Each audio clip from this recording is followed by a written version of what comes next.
بسم اللہ الرحمن الرحیم. Please like subscribe and share. بسم اللہ الرحمن الرحیم. السلام علیکم. میری آپ سبھی سے التجا ہے کہ ایک مرتبہ درود ابراہیمی پڑھ لیجیے گا. بسم اللہ الرحمن الرحیم.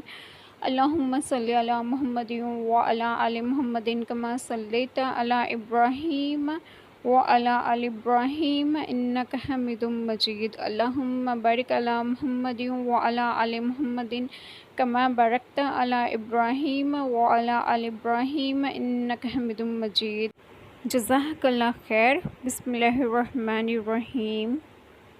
اگر تم اللہ سے ڈرنے والی ہو تو دبی زبان سے بات نہ کیا کرو کہ دل کی خرابی کا مبتلا کوئی شخص لالچ میں پڑ جائے، بلکہ صاف سیدھی بات کرو. مرد کا پردہ.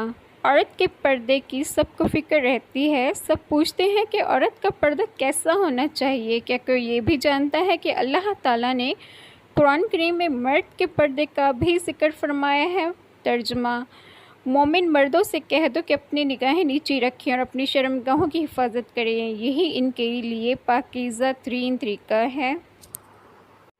اے نبی صلی اللہ علیہ وآلہ وسلم، اپنی بیویوں سے اور اپنی صاحبزادیوں سے اور مسلمانوں کی عورتوں سے کہہ دو کہ وہ اپنے اوپر اپنی چادریں لٹکا لیا کریں. اس سے بہت جلد ان کی شناخت ہو جایا کرے گی، پھر نہ ستائی جائیں گی. اور اللہ بڑا مغفرت کرنے والا مہربان ہے. حقیقت یہ ہے کہ انسان اپنے رب کا بڑا ناشکرا ہے.